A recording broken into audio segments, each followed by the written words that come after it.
So today we're going to talk about using the drill and using the impact. These two tools we're going to use to fasten materials together. Here at Leavenworth High School, we're primarily going to be working with plywood and 2x4s. I shouldn't say just 2x4s, I should say 2x, because we've got a bunch of 2x6 and 2x8 stock that we're going to use. So we're going to be fastening wood together. So the first tool that we're going to use and talk about is going to be the drill. Next, we're going to talk about how to use the impact, which is a little different than the drill. With each of the drill and impact, the first thing that you need to know is how to attach the battery. The battery slides on from front to back, and you'll hear it click. If you're not sure it clicked, pull the trigger, and if the drill or impact works, then you know the battery's seated properly. When you want to remove the battery, there are tabs on either side of the battery, the big orange tabs. You squeeze those together and pull, and the battery comes off the front. So if you ever need to check to see if your battery's dead or close to dying, there's an orange button on the front of the battery. Just press that, and it'll show you how many lights from 1 to 4. Usually the batteries are pretty strong until they get down to about 1 battery. So we'll go ahead and attach the battery, and then I'll show you how to put the drill bit in. On this drill, it's got a chuck that you just rotate it, and it opens up these claw grabbers, which is actually the chuck, and that's how you will remove or insert the drill bit.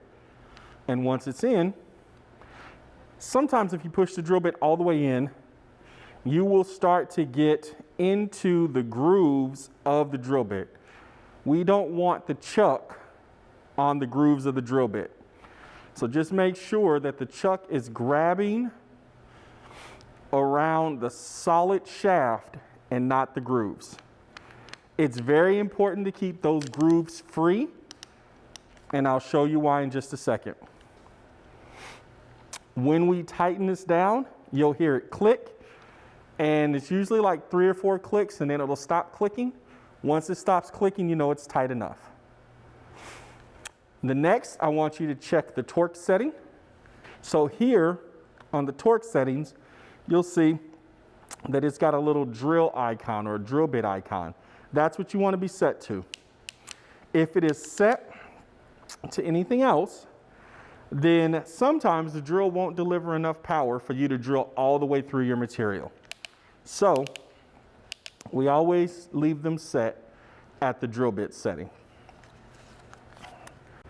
On the drill, we have this push button switch above the trigger.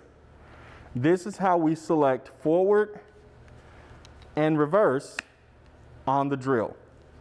Sometimes this switch will get stuck in the middle, and then it functions as a trigger lock. So if you ever pick up the drill and the trigger won't work, push the switch one way or the other, and then try the trigger again, and it'll probably work just fine. Next, we're going to look at drilling a pilot hole. We want to attach this piece of plywood to this 2x4. So we're going to want to drill a pilot hole before we try to screw them together. Put your 2 pieces together, and now you want to make sure you take your drill, and you want to make sure you're completely perpendicular or straight up and down, and you're going to squeeze the trigger, you're going to push down, pull up, then release the trigger. Some people are going to want to squeeze the trigger and push down, and as soon as they get all the way through, they're going to want to let go of the trigger. If you do that, it's hard to pull the drill bit out. So once again, we're going to squeeze the trigger, push down, come all the way back out, then release the trigger. It looks like this.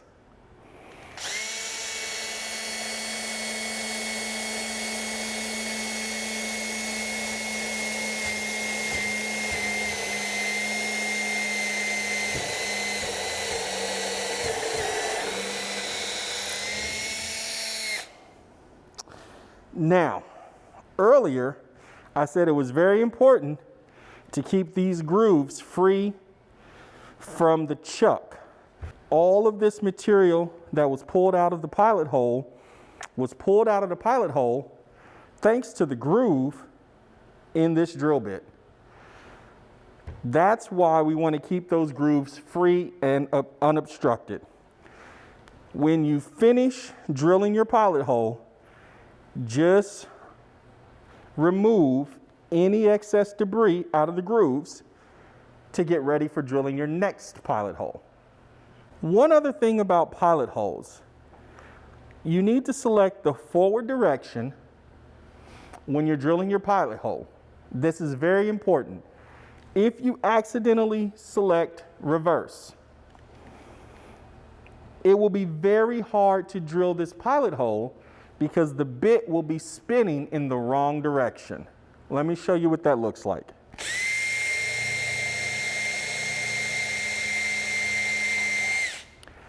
As I was pushing down, you could clearly see that the drill bit wasn't going deeper in the wood.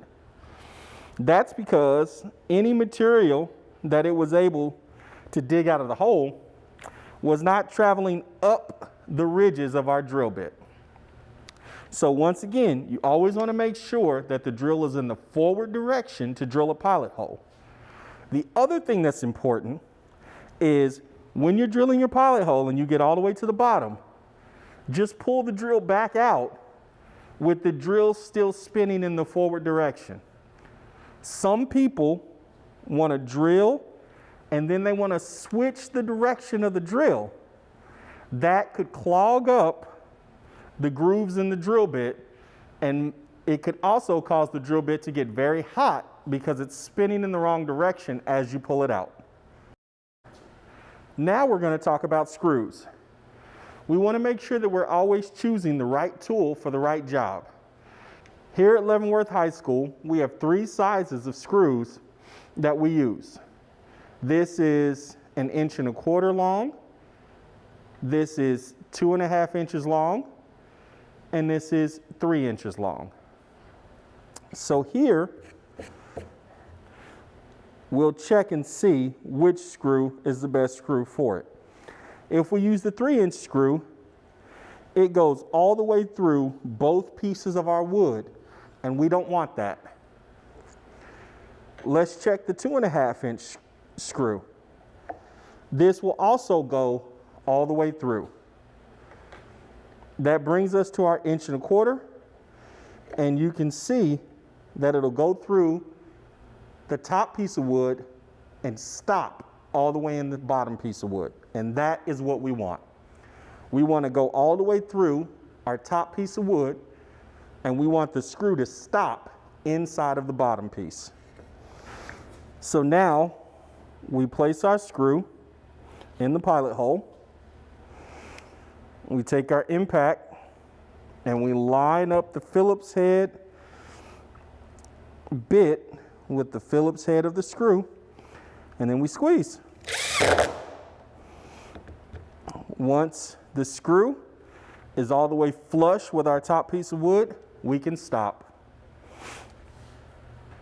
So pilot holes are important because when we are trying to fasten 2 pieces of wood together, we don't want either piece of wood to split. So we drill a pilot hole like this.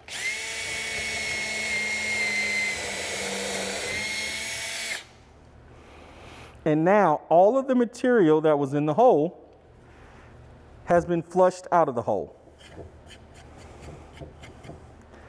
That allows us to put a screw in there and not push the wood apart so much that it splits. Pilot holes are very important for clean, strong connections. Anytime you join 2 pieces of wood together and it splits, that is what we consider a weak or unreliable fastening or connection of 2 pieces of wood. Always drill pilot holes. Even though it slows you down, it is so important for the overall strength of whatever you're building. So now let's talk a little about our impact driver. The impact driver works the same way as far as the battery is concerned as the drill. Again, if we squeeze these two orange tabs, we can pull the battery off. Line up the grooves, slide the battery back on until you hear it click. The impact driver is a little different in the sense of it has this spring-loaded chuck where if we pull this forward, then we can remove the bit. If we push it all the way in, we'll hear it click and you'll see the chuck reset to the back. So once again, pull it forward, we can remove the bit, pull it forward, seat the bit and let it go, and now it's locked into place. Also, there is a forward and a reverse switch on the drill. Forward is when the bit rotates clockwise as you're looking at it. Reverse is when the bit rotates counterclockwise as you're looking at it. The drill works the same way. When working with power tools, if a drill bit or a jigsaw blade breaks, please come let us know. These things happen from time to time, and you're not going to be in trouble. It is so important for you to make sure that this tool is safe, lay it down, unplug it, and then come find Ms. Morgan or myself. It's way more important that you let us know what happened without worrying about getting in trouble. Thank you for joining me today for our Pioneer Tech Time. I hope it was informative, but more importantly, I hope it was fun and you learned a lot. If you have any questions, please feel free to email me and I'll be happy to answer those questions. Thank you and have a great day.